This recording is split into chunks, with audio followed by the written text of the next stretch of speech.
अनेकांच्या पोटातील ओठावर येणाऱ्या गुपितांची बिनधास्त मांडणी करणारं बातमीपत्र। आम्ही एकला चलोरेची भूमिका घेतली, आम्हाला कोणाचा प्रस्ताव नाही, राजू शेट्टी यांची माहिती। लोकसभा निवडणुकीच्या पार्श्वभूमीवर मतदारसंघात दौरा पूर्ण झालाय। स्वाभिमानी शेतकरी संघटनेने स्वतंत्र भूमिका घेतल्याचं स्वागत केलं जाते। मला महाविकास आघाडीकडून कोणताही बैठकीला निमंत्रण नाही, आम्ही एकला चलोरेची भूमिका घेतली, आम्हाला कोणाचा प्रस्ताव नाही। महाविकास आघाडीने माझ्या विरोधात उमेदवार द्यायचं की नाही त्यांनी ठरवावं। त्यांनी माझ्या विरोधात उमेदवार दिला नाही तर मी स्वागतच करेन। सर्वच आघाडीने शेतकरी उमेदवार म्हणून उमेदवार देऊ नये। आम्ही लोकसभेच्या 5 ते 6 जागा लढवण्याची तयारी केली। मी माझी निवडणूक मतदारांवर सोडले, त्यांनीच ठरवायचं आहे माझं काय करायचं। नारळ फोडून त्यापैकी किती कामं झाली हे जनता बघून घेईल। मी आता कोणावरही टीका करणार नाही, कारण 5 वर्ष मतदारांनी किती काम केलं, किती काम झालं हे पाहिले। मी निवडणूक लढणार आहे आणि जिंकणार सुद्धा। एक महामार्ग असताना शेतकऱ्यांच्या जमीन घेऊन नवीन महामार्ग का? शेतकऱ्यांचे थडगे बांधून कोणाचा मनोरे त्यांना उभे करायच्यात? विशिष्ट पक्षाच्या नेत्यांच्या साखर कारखान्याला हमी कशी? अजित पवार यांनी सत्तेत नसताना हमी देण्यास विरोध केला, मात्र त्यावेळी मी समर्थन केलं होतं। मात्र आता विशिष्ट पक्षाच्या नेत्यांच्या कारखान्याला हमी दिली जाते, त्यामध्ये देखील पंकजा मुंडे यांच्या कारखान्याला हमी दिली जात नाही। सुळकुड पाणी योजनेबाबत बोलावलेली बैठक केवळ फार्स होता। या योजनेतून पाणी द्यायचं नव्हतं तर मंजुरी कशी दिली होती? हसन मुश्रीफ यांनी योजना मंजूर केल्यानंतर इचलकरंजी इथं साखर वाटली होती। आताच हसन मुश्रीफ यांना योजनेला विरोध करावा असं का वाटतं? ही योजना सरकारने पूर्ण करावी, अन्यथा नागरिक रस्त्यावर उतरून आपला हक्क मिळवतील। या देशाचं राजकारण कधीच व्यक्ती केंद्रित झालं नाही, असं झालं तरी ते फार काळ टिकलं नाही। त्यामुळे भाजपने मोदी का परिवारपेक्षा आम आदमी का परिवार असं म्हणावं। हा देश कुणाच्या बापाचा नाही। 100% बरोबर आहे। मला वाटतं की 1 महिन्यापूर्वी अजितदादा पवारांनी सुद्धा अशी भूमिका घेतली होती आणि त्यावेळी त्यांच्या भूमिकेचं मी समर्थन केलेलं होतं। पण आज अजितदादांनी सुद्धा आपली भूमिका बदललेली दिसते।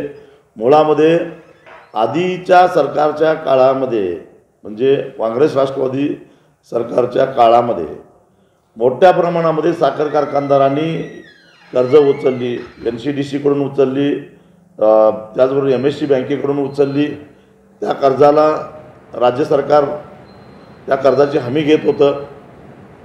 त्यातली बहुतेक कर्ज थकीत गेली, म्हणून राज्य बँक अडचणीत आली, अनेक कर्ज बुडाली। सरकारला तिजोरीतले पैसे भरावे लागले, कारण हायकोर्टानं तसा आदेश दिला, तुम्ही हमी दिली तर पैसे बँकेला वर्ग करा। मग असं असताना एक धोरणात्मक निर्णय सरकारनं घेतलेला होता की इथून पुढं कोणाच्याही कर्जाला हमी द्यायची नाही। मग ते धोरण का बदललं आणि ज्या साखर कारखान्यांच्या कर्जाला हमी दिली ते एका विशिष्ट ग्रुपमधलेच कारखाने कसे, विशिष्ट पक्षातलेच कारखाने कसे, मग बाकीच्या कारखान्यांना का दिले नाही? जे विरोधी पक्षातल्या नेत्यांच्या ताब्यामध्ये कारखाने आहेत त्यांना का दिले गेले नाही? अगदी स्वपक्षीयातले सुद्धा गोपीनाथ मुंडे यांच्या परिवारातले जे काही साखर कारखाने आहेत त्यांना का हमी दिले नाही? याही प्रश्नाचं उत्तर कुठेतरी सरकारला द्यावे लागेल।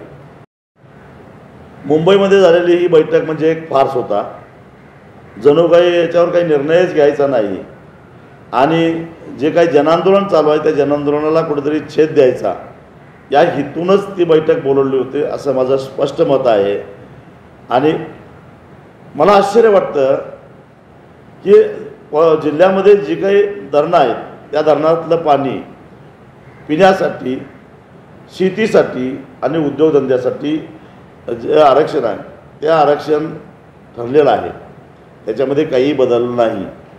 आणि ते आरक्षण लक्षात घेऊनच वेगवेगळ्या योजनांना मंजुरी दिली जाते। ज्या अर्थी इचलकरंजीच्या पिण्याच्या पाण्यासाठी 2 वेळा मंजुरी दिली गेली, एकदा वारणेतून आणि एकदा सुळकुड योजनेतून, त्या अर्थी मंजुरी देत असताना कुठेतरी सिंचनाच्या पाण्यातूनच ती मंजुरी दिली, पिण्याच्या पाण्यातूनच ते कोट्यातूनच दिलेली होती। आणि मग जर पिण्याच्या पाण्याचं आरक्षण नसतं व अधिकाऱ्यांनी मंजुरी कशी दिली? जे आज विरोध करतायत त्या पाण्याला तेच त्यावेळी सुद्धा ते मंत्री होते, नामदार हसन मुश्रीफ, हे इचलकरंजीला येऊन मी तुमच्या शहरासाठी ही सुळकुडच्या पाण्याची योजना मंजूर केली म्हणून इचलकरंजीच्या चौकामध्ये साखर वाटून गेलेले आहेत। त्यांचीच कशी काय भूमिका अजून बदलते? साखर वाटताना त्यांना माहिती नव्हतं आपण सुळकूडमधनं पाणी आणतो म्हणजे कागल तालुक्यावर अन्याय करतोय? त्या आता अचानक त्यांची भूमिका का बदलली? आणि म्हणून याच्यावर सविस्तर चर्चा होणं गरजेचं होतं, परंतु ती चर्चा करण्याच्या ऐवजी घाईघाईनं आता एक अधिकाऱ्यांची समिती नेमू असं म्हणून निर्णय घेण्याचं टाळलं गेलं. वास्तविक पाहता पिण्याच्या पाण्याचं आरक्षण हे आहेच आणि त्यामुळं ते पाणी इचलकरंजीला देणं ही सरकारची जबाबदारी आहे. सरकारनं ती जबाबदारी पूर्ण केली तरी ठीक, नाहीतर जनता रस्त्यावर उतरून आपला अधिकार मिळवेल. बघा, ही निवडणूक आहे आणि निवडणुकीमध्ये प्रत्येकजण आपल्या विजयासाठी प्रयत्न करणारच.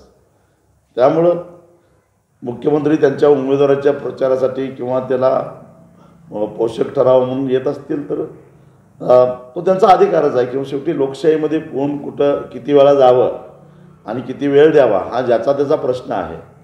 परंतु मी पुन्हा एकदा सांगतो की या भागातल्या विशेषतः हातकणंगले लोकसभा मतदारसंघातल्या मतदारांच्यावर माझा पूर्ण विश्वास आहे आणि तो योग्य निर्णय घेतील आणि योग्य उमेदवार निवडून देतील याची मला खात्री आहे. धैर्यशील मानेने जी कामं केली त्या कामाच्या तुम्हाला काय म्हणायचं? आणि खासदार हरवल्याचे पोस्टर सुद्धा गावागावामध्ये लागले होते, त्याचा सुद्धा त्यांनी खुलासा केला. एकूणच या मतदारसंघामध्ये अपेक्षा होती. मला असं वाटतं की मी आता प्रत्यक्षामध्ये मैदानामध्ये उतरलेलो आहे, त्यामुळं मतदारांनाच ते ठरवून द्या आता की त्यातलं खरं काय आणि नेमकं सत्य काय आहे. कामांची घोषणा किती झाली, कामं किती पूर्ण झाली, त्या कामाचा दर्जा काय आहे हे आता त्या गावातल्या त्या भागातल्या मतदारांनाच ठरवून दे. आणि मग हे योग्य आहे, हे बरोबर आहे की आधीचे 10 वर्षे 9 ते 19 या काळातलं माझी एकूणच लोकसभेतली भूमिका, लोकसभेमध्ये मांडलेले वेगवेगळे प्रश्न, वेगवेगळ्या समस्या, रस्त्यावरच्या चळवळी, त्यावेळी सर्वसामान्य जनतेच्या प्रश्नावर स्पष्ट भूमिका घेऊन मी जेव्हा रस्त्यावर आलो त्यावेळची माझी एकूण भूमिका हे बरोबर आहे याची तुलना आता मतदारांना करून दे आणि त्यांनाच निर्णय घेऊन दे असं मला वाटतं. बोलले जाते का फक्त कृती केली जाते आताच्या खासदारांच्याकडे? म्हणूनच म्हटलं की आता मी स्वतः प्रतिस्पर्धी असल्यामुळं मी आता आरोप प्रत्यारोपाच्या पलीकडे गेलेलो आहे. मतदारांनाच ठरवून दे, तुलना करून दे 5 वर्ष आणि 10 वर्षे या एकूण याच्यामध्ये. आणि मग मतदारा शेवटी हे सर्वोच्च न्यायालय आहे, त्या न्यायालयाचा जो निर्णय असेल 5 वर्षापूर्वी मी मान्य केलेला आहे, पुन्हा एकदा मी अपील केलेलं आहे.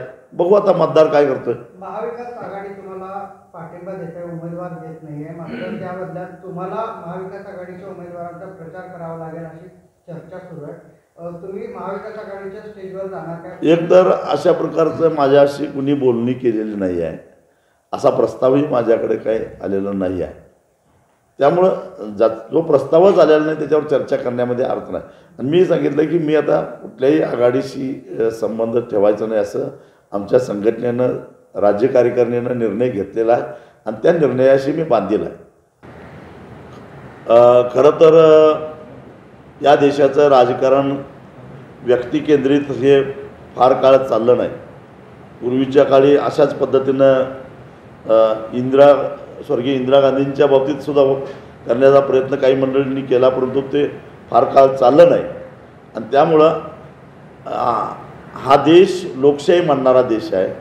हा देश डॉक्टर बाबासाहेब आंबेडकरांनी दिलेल्या संविधानाप्रमाणे चालणारा देश आहे.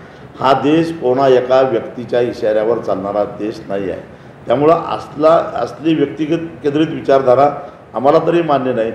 मग ट्विटरवर मानायचंच असेल तर आम आदमी का परिवार असं म्हणावं, कारण हा देश आम आदमीचा देश आहे, हा कोणाच्या बापाचा नाही आहे. बेधडक निर्भीड बिनधास्त मांडणी करणारा खबऱ्या लाईव्ह.